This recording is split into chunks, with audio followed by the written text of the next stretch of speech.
John Keats died at just 25?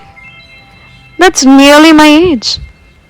A boy who never saw India yet wrote about the nightingales that now sing outside my window. How did a London orphan become the world's poet? Let's turn the page. Born in 1795 above a London stable, Keats lost both parents by 14. Medicine became his prison and his escape. At Guy's Hospital, he mastered anatomy, but his heart beat for poetry. A thing of beauty is a joy forever. He wrote those words at just 22, not knowing they would become his epitaph. Will thou love, and she be fair, a ghostly echo across time. In that moment, a surgeon died and a poet was born.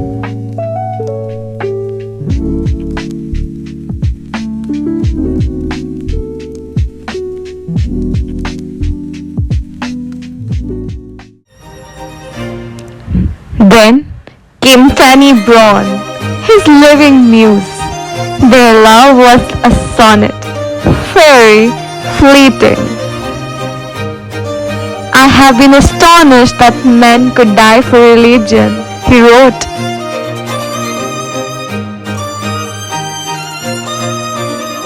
You see poetry everywhere, don't you? No, Fanny, poetry sees me. A thing of beauty is joy forever.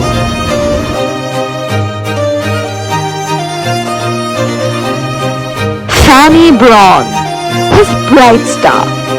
She wore dresses sewn with rebellion, and he wore words like armor.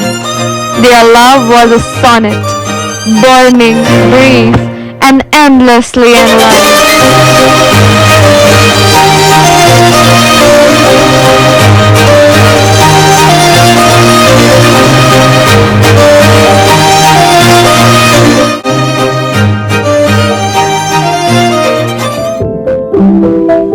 But in 1819, tuberculosis gripped his brother. Grief-stricken, Keats wrote his masterpiece in just 3 hours.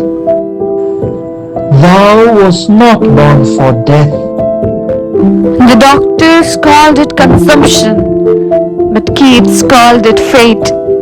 Exiled to Rome, he begged his friend, Seven, carve no name on my grave. Here lies one whose name was writ in water.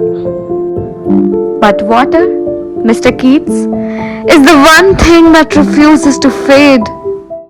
Sometimes I wonder if your words are just for the world or just for me. If I could press my soul into ink, it would write of your name on every page. I fear the day your words stop coming. I shall write until my breath fails. Promise me, even in silence, I will still hear you. In silence, you will listen to my truest verses. Love, like poetry, is felt the loudest in quiet.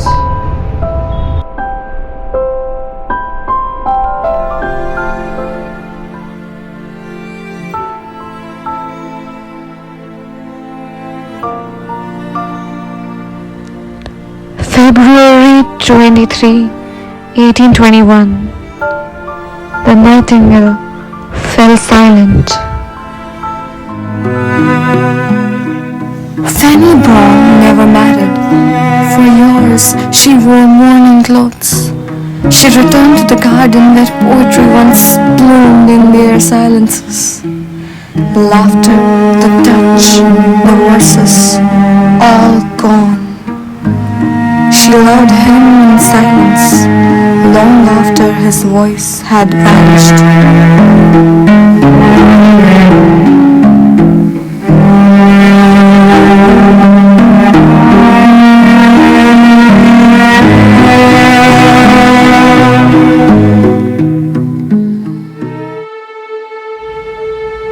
But listen,